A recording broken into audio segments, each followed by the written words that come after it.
guests, I'd like to welcome again for this panel. We're talking ESG and impact, but we have a strong focus on leadership topics.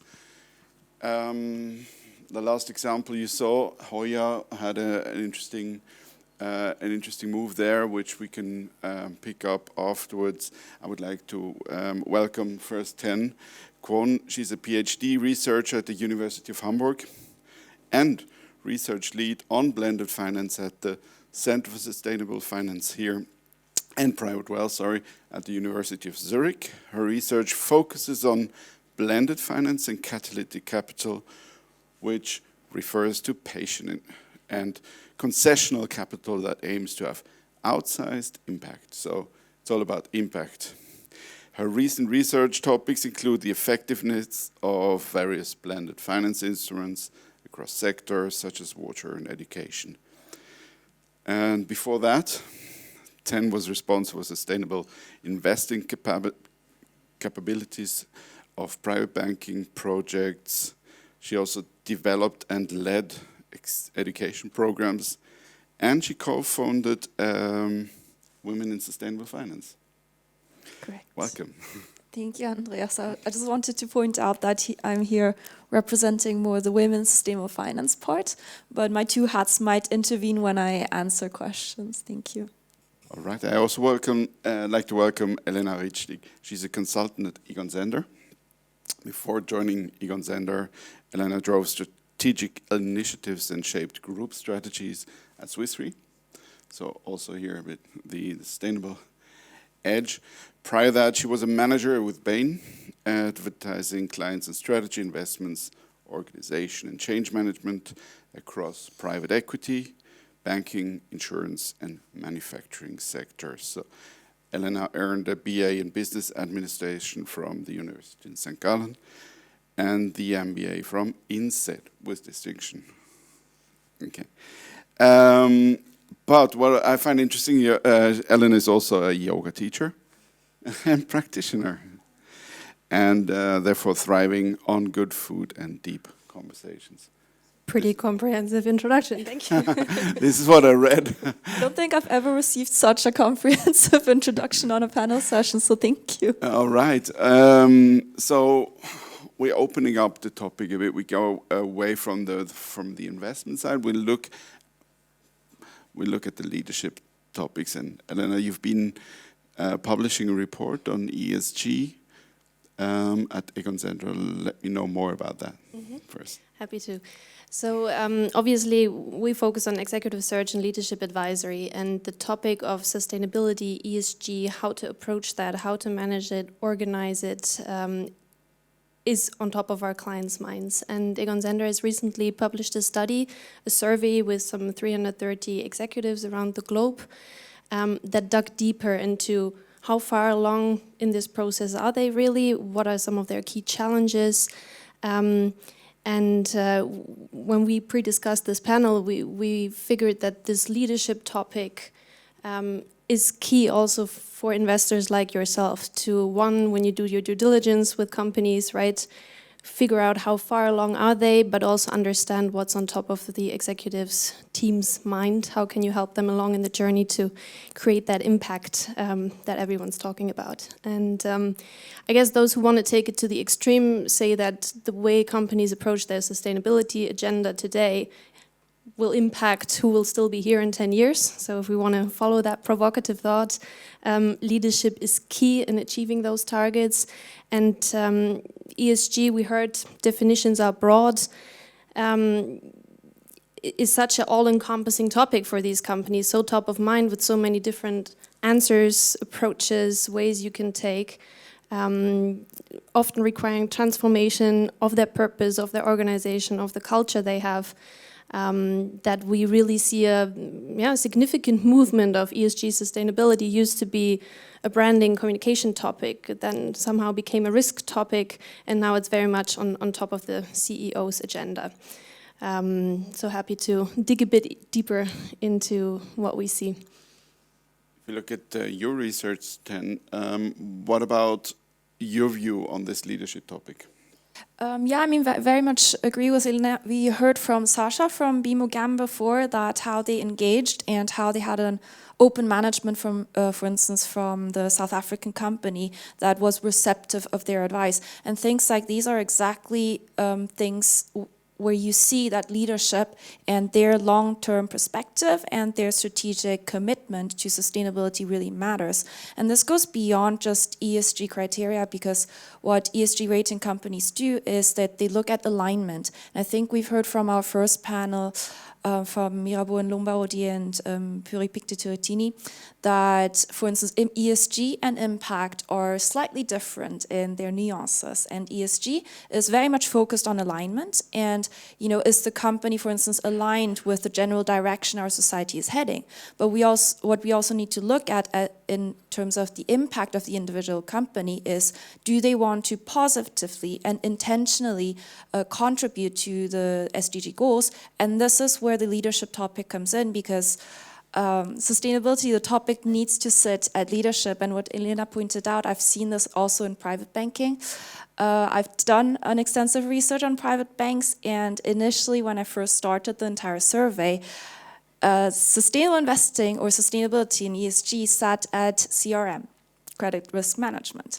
Now it evolved and they have a separate head of sustainable investing or head of whatever, and it sits at C-level where they have a direct reporting line to the CEO. And you can imagine the attention that that topic receives is very different. And I think when we engage with clients, a lot is about asking, how do others do it? And there's no one right way of doing it. There's no one right position where it would sit, one right reporting line. ESG is so broad and can mean so many different things to different companies that obviously answers are very individual. Nevertheless, the survey again showed that in 66% of the respondents' companies, the CEO owns the agenda. There was also quite an agreement that as Chief Sustainability Officer, at this point in time where we are, it should be the baseline and not a nice to have, just because it needs someone who makes the link between regular commercial strategy and sustainability strategy, which should ideally be integrated. And it reaches across so many different parts of the organization, supply chain often being a common starting point, but HR, diversity topics are key. Environmental footprint obviously is key, that it needs somebody to drive that overall transformation. And obviously another key stakeholder internally is the board. Any sustainability ESG agenda needs strong commitment by the board, and we see in our work that sustainability capabilities of board members and the dialogue that happens at the board level is increasingly important. Some have their own sustainability committees in addition to the regular audit committees, etc. But the trend is more and more that ESG sustainability topics should be integrated in any risk, any strategy discussion that happens at board level. Yeah, and I heard a keyword, diversity. Sorry to flash it out, but diversity is actually very important for sustainability initiatives, because we've looked into academic research, and what comes out of it is that diversity on leadership level is extremely strongly correlated between, let's say, ESG ratings or other how much sustainability-linked initiatives get picked up. So there are two nuances or two fun facts I'd like to share. One is that it's a correlation and not a causation. And I think this is also the part where a lot of people challenge, like, hey, maybe it's sustainability-oriented companies that are already doing such a fantastic job at ESG that they're even super inclusive and hire women and not the other way around. So this is a very valid statement and very valid question. One thing to note is that hiring one woman apparently is not enough. So what we've seen in research is if you have one woman, then the effect is very, very moderate or almost non-existent.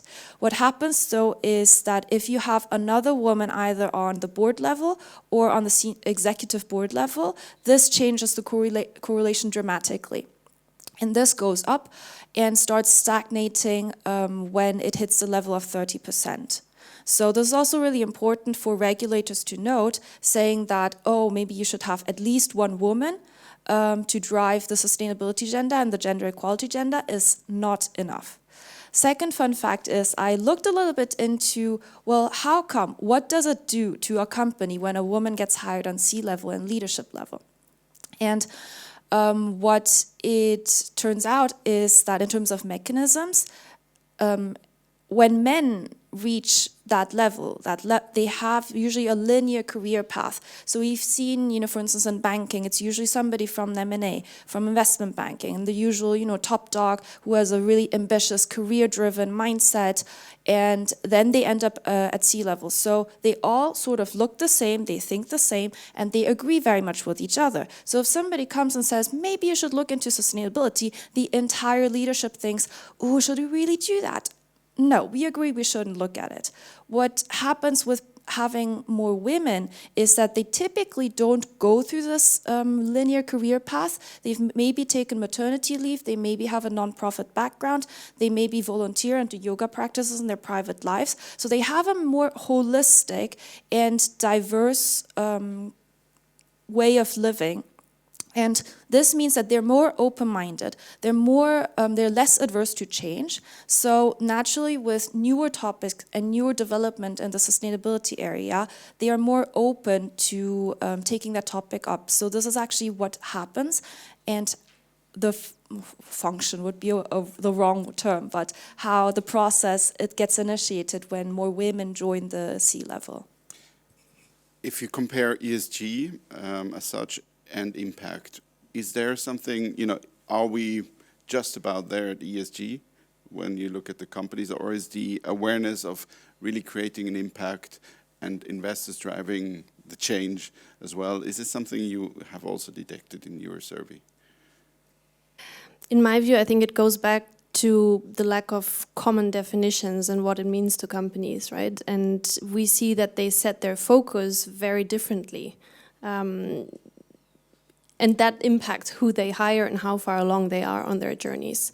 Definitely, and I think we'll come to speak of this element of long-term orientation and how that impacts how far along they are on their journeys.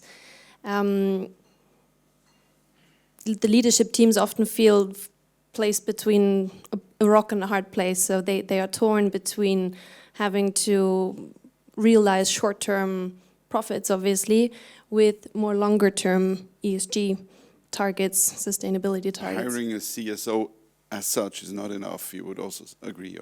Yeah, absolutely. No, it needs to come with clear CEO or ExCo board commitment. It needs to have clear targets attached to it. There needs to be a way to measure these, which, as many know, is very hard. So no, just hiring someone is not enough, but how this person is embedded and interacting across the organization is key. We talked about the long-term aspect. Go ahead. Sorry, I just wanted to add, because we had such a great example from BMO GAM, how active engagement and stewardship could look like.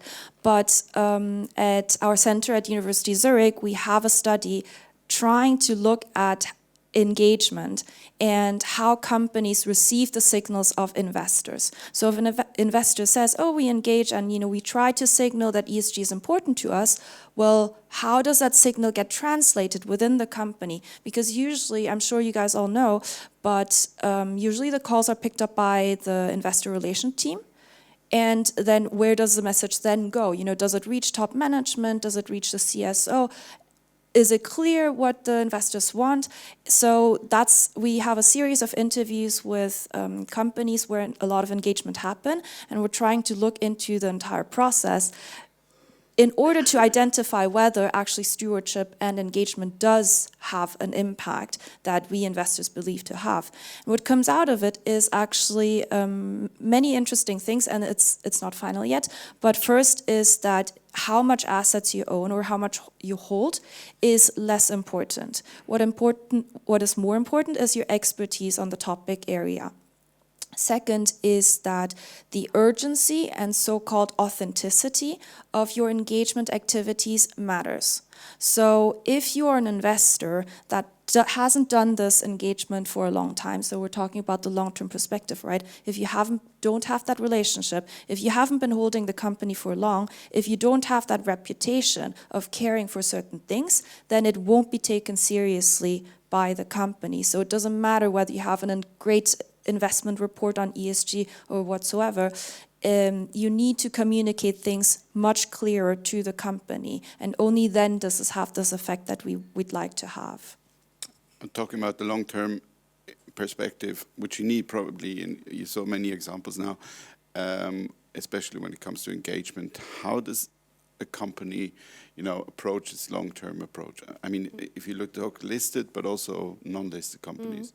Yeah, there's definitely differences. There's some companies that are just naturally more prone to taking a long-term approach. We heard it from Lionel from Mirabeau earlier. Family businesses are one of these groups. If you have your name tied to the business, your reputation matters a lot, and that's often closely linked to how your company behaves, ESG, sustainability aspects. So family businesses are one group that we see have this long-term orientation and have taken these topics to heart for a long time. There's just some industries that are just naturally more prone to having to take these topics seriously and take a long-term approach due to shareholder, but the stakeholder, consumer pressures they face. Think of chemicals, think of some consumer companies, etc. And then there's public listed companies. What can be observed if they have a stable anchor investor, right? Interesting to hear that notion around the size of your share doesn't necessarily matter. But if there's an anchor investor, stable relationship, known to care about certain things, that obviously helps a company, even a listed one, to take a more long-term approach. How does a CEO then convince the board? Is this something which you... Yeah, exactly. Hopefully the CEO wouldn't have to convince the board, but hopefully the board would stand behind the CEO and drive that shared vision. But it's true that the topic is now more and more key on board level, and more discussed and with more and more vehemence, but there's still situations where CEOs struggle with having to convince their board that certain things, certain changes to the business model, certain changes to how they do business, how they define their purpose as a company, how they treat employees are really necessary, and how they need to be weighed against shareholders' interests, etc. One question which we talked about is leadership in the asset management industry. We can also talk about that. The kind of impact which you see there, also when it comes to the way you invest. I mean, it is an interesting question because I think obviously looking around the room, we do feel that the financial industry in general is perhaps not as equally represented in terms of gender. And I'm all for female leadership in asset management. And when you look at studies, for instance, in private equity, there's a wonderful study done by Susan Beagle and her organization, where they look into leadership, and in private equity and venture capital, the female leadership is at 3%. 3%. And I was shocked because that's not the number of the banking and finance master graduates. If you look at the ratio. So that was quite shocking for me. At the same time, there's also an interesting study that looked into how female-led asset managers invest. Because the assumption being, if you have a female-led asset manager, then wouldn't they be more encouraging towards gender lens investing and invest in female founders, entrepreneurs? What is interesting is there's one study looking specifically in sub-Saharan Africa in that context, and looking into venture capital funds where the fund manager is female. And they see that actually it's not necessarily the case that they invest more in female founders unless there's an explicit strategy, and it might be even negative. The reason being, as a female fund manager, you're already so disadvantaged. First of all, you get a lot from your peers. You then also need to sell yourself to very skeptical investors who obviously have a gender bias. And so in order to prove yourself that you're not, warmer towards female founders, which markets you negatively, you are even tougher in scrutinizing female founders. So what I'm trying to say through this is not to discourage having female-led funds or looking into that, but just saying that things need to change on a system level if we want to be more inclusive, because there's a strong bias across all levels. And unless we fix and address all level biases, we're not going to get around by just hiring 1 or 2 women. This is not very encouraging. All right, I just want to open up the panel for questions if there's anybody that wants. Yes, Rachos. Yeah, just on this last point, I totally agree, but actually feel it's not only about women, it's actually about opening these, let me be very brutal now, men-led companies to gender, to race, to ethnicity, to religion, and I think this is what is really needed, and especially in our very conservative asset management industry. Yeah, no, completely agree, and thank you for bringing this up, because I was talking about gender as women's sustainable finance, but you're completely right. When you look into academic research, it's not just gender, it's racial diversities, and it's also age diversity, which is something that we talk about less. So thanks for pointing that out. Any more questions? Yes. Do you know how the general stance in sustainable finance is in the financial industry? Because looking at the room, I actually thought it would be packed today, looking at the relevance of the topic. So do you see any trends within the financial industry? There's a lot of talking about sustainable finance, but is there really also the background that movement really going on? So maybe just from a war for talent perspective, we see a lot of demand at the moment. Lots of the whole financial services industry seems to be on the move with trying to grab whatever ESG talent they can get hold of. There have been some very prominent hires recently, whether that's big banks, whether it's private equity firms, whether it's impact investors. So we definitely see a lot of demand for ESG talent, expertise across the spectrum of the financial services industry. So it's very top of mind, and finding that talent is pretty difficult. Yeah. Any more questions? Good. All right. And leave it with that. I would like to thank you both, Elena, Taeun. I'd like to thank you also for taking part. And I would hand over to Elsa. Thank you, Andreas. Thank you. Thank you very much, Taeun and Elena.